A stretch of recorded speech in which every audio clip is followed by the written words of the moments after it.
Gospel according to Matthew. Glory to you, O Lord.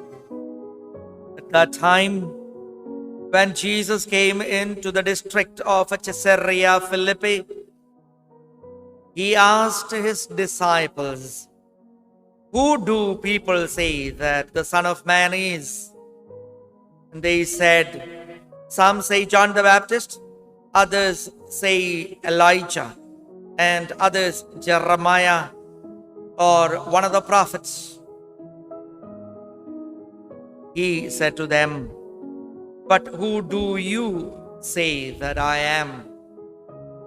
Simon Peter replied, "You are the Christ, the Son of the living God." And Jesus answered him, "Blessed are you, Simon Bar-Jonah, for flesh and blood has not revealed this to you, but my Father who is in heaven. And I tell you, you are Peter, and on this rock I will build my church, and the gates of hell shall not prevail against it.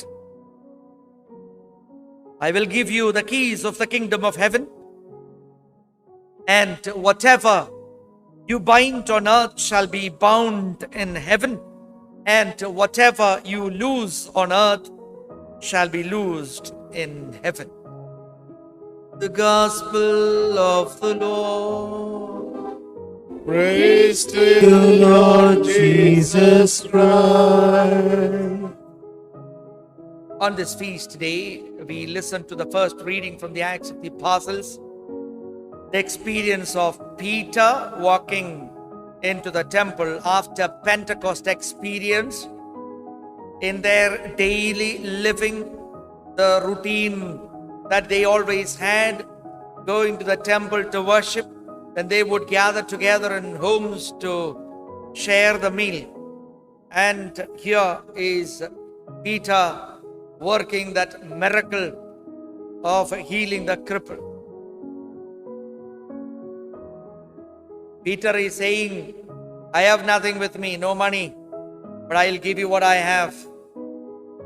In the name of Jesus of Nazareth, stand up." And he stands.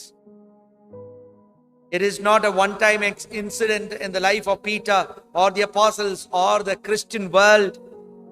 Even today, it continues to take place. During this lockdown itself, numerous people who have given thanks to the Lord for various healings that have taken place, even from the verge of death, or even the medical science have declared them no more possibility of a revival or survival, but come back to life. In small and little ways, all of us go through in our daily life miracles that happen. Miracles do happen. But our call is not to run after miracles, but these miracles are only signs. Like Jesus accompanied the apostles with signs and wonders. And these signs and wonders we will be able to see and recognize only if we believe. And Paul describing from his experience of how he who was a persecutor of the church, how God has had mercy on him that he made him an apostle. Apostle of the one whom Paul himself was persecuting. And these two wonderful figures, the two pillars of the church, we see Peter was really scared in a way of Saul, who turned to Paul later.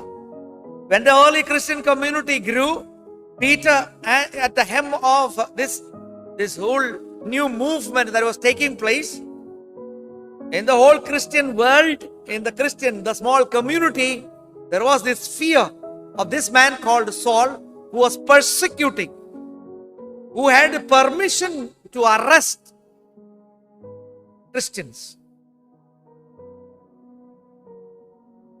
And so in a way, Saul having authority over Peter. But then later on we see how Paul submits himself to the authority of Peter. Though so highly favored by God, by Jesus, chosen him as an extraordinary apostle, and yet when it was the teachings of the church, Paul submits to the authority of Peter. In our life as a Christian, as a faithful, we belong to a community of a parish. We have our shepherd, our pastor, who is appointed by the bishop. The parish priest in our parish is the representative of the bishop. Bishop, who has the fullness of priesthood, appointed by God himself to shepherd his flock. And so that same authority is in the parish priest. Same authority. Many of us may be highly educated, highly talented, maybe more capable than these priests who are appointed as our shepherds.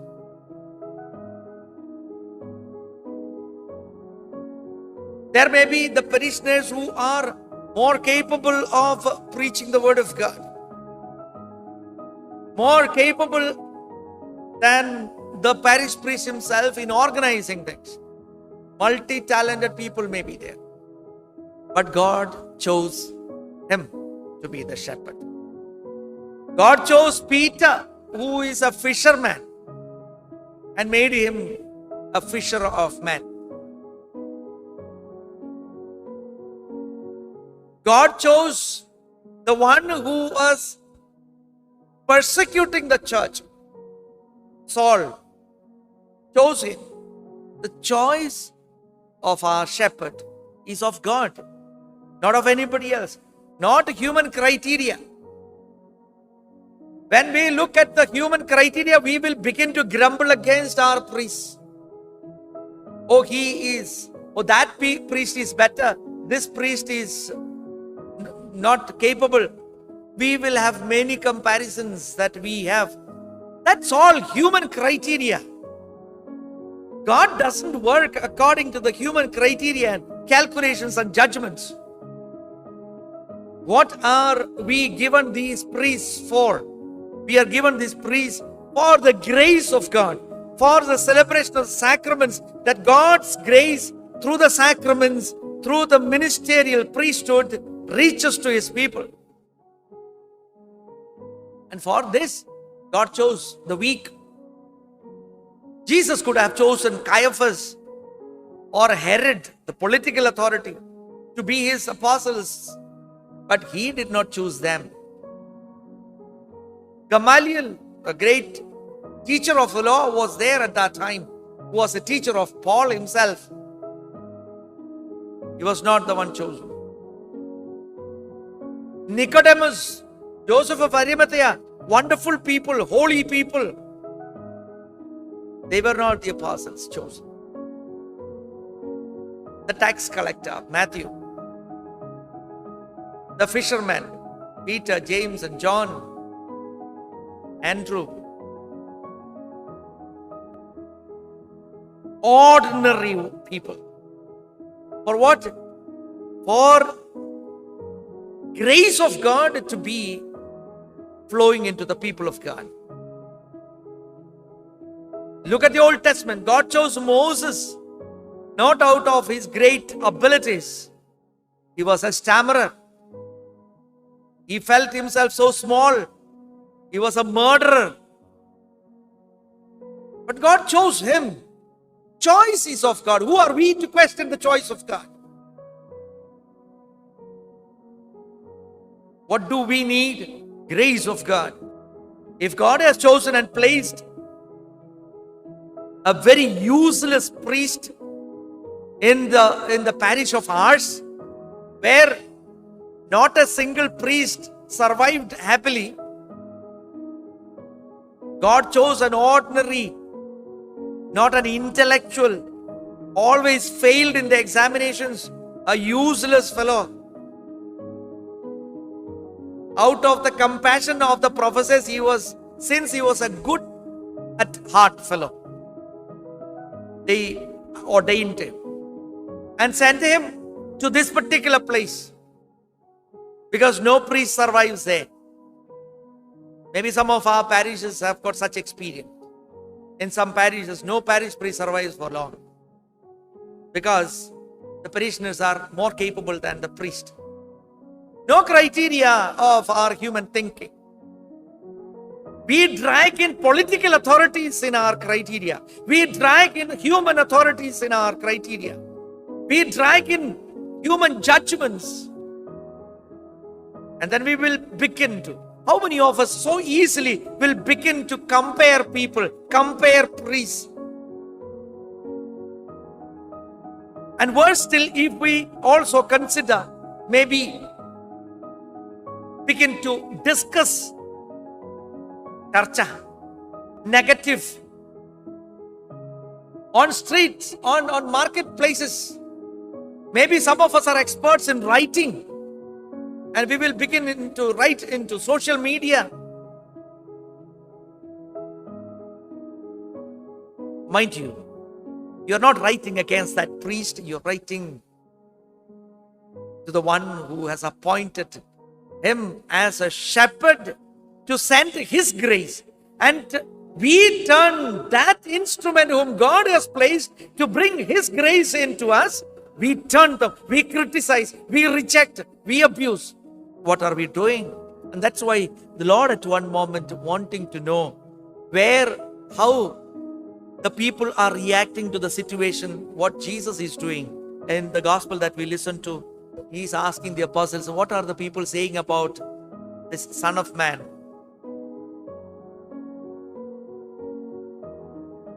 The description, fairly good, about saying John the Baptist and Elijah and Jeremiah, other prophets. But Jesus was interested not in mere understanding of what others say. That was only to speak, to get to the crux of Jesus' question. What do you say?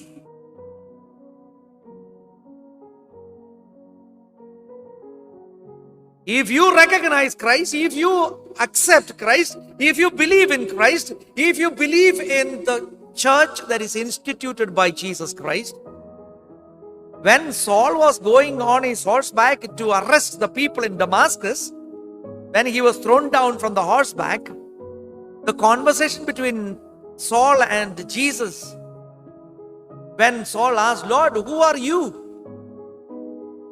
The answer of Jesus was, I am the one whom you are persecuting. But Saul never persecuted Jesus. But Saul persecuted a Christian community. Saul persecuted the ones whom God appointed, God chose. Each of us faithful. We are gifted with the gift of faith. We are chosen.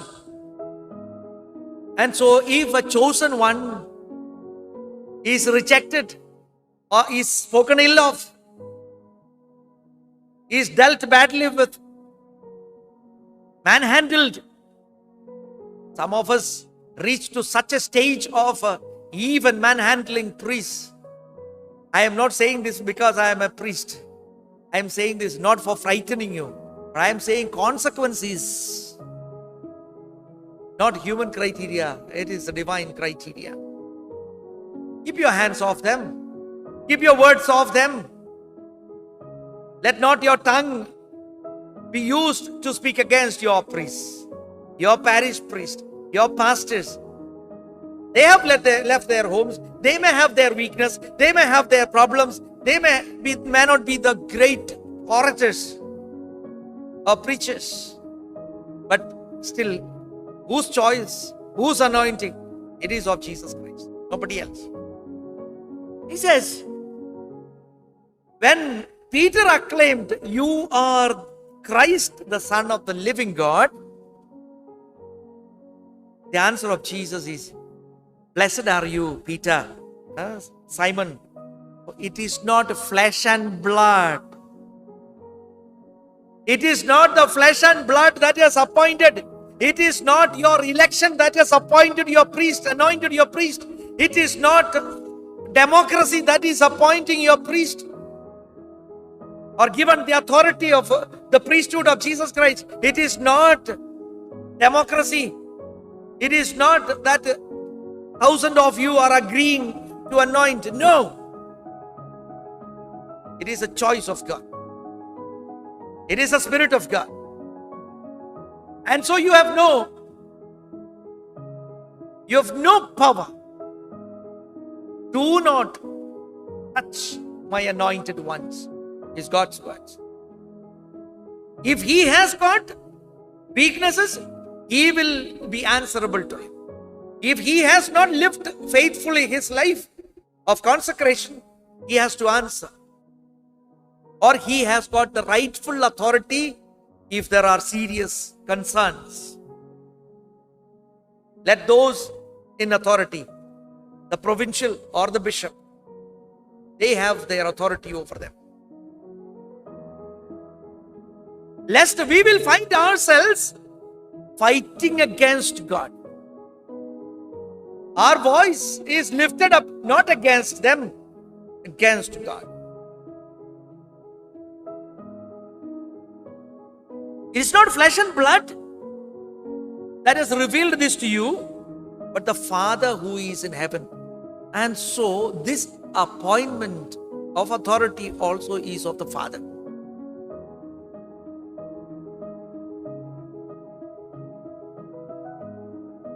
And I tell you, Peter, on this rock I will build my church. This is an ownership which Jesus is speaking about. Look at it very carefully. And upon this rock, that is you, Peter, and the successors of Peter, and the bishops who are appointed, and the priests who are delegated to be the pastors, the shepherds, you, upon this rock, what is it? I will build my church. So the church does not belong to that priest or to the bishop. The church belongs to Jesus Christ. The one who is building the church, past 2000 years, Jesus has been building this church. He has not stopped. He is not fed up. He is not tired. He still continues. He appoints new persons. We know within this short span of 1 month, so many priests are gone back to him. God took them back. Not because they were bad or not living their life properly. No. God's choice. It was appointed time for them to go back to the... Now we have so many priests.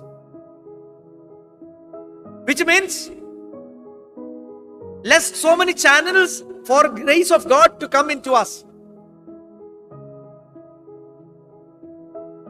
God's anointed ministers, whom God chose, and He has taken them back.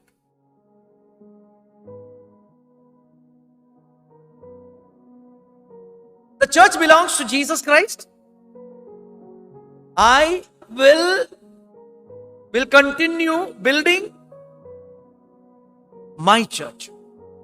It's a very exclusive, very categorical ownership of the church of Jesus Christ.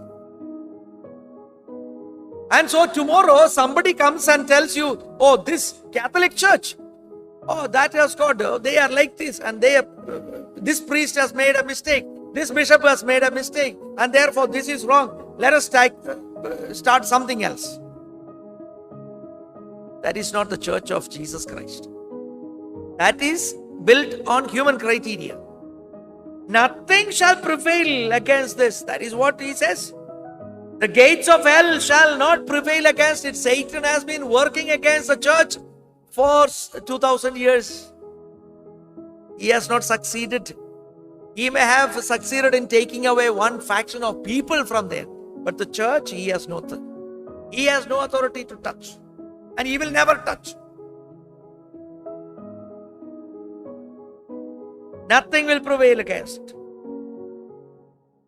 And the keys of the kingdom of heaven. It is not the power, the keys of the kingdom. Entry into heaven is based on this grace that is flowing through the authorities in the church, through the grace channels that are given to us. And then he is giving them this authority. Whatever you bind on earth shall be bound in heaven, and whatever you loose on earth shall be loosed in heaven.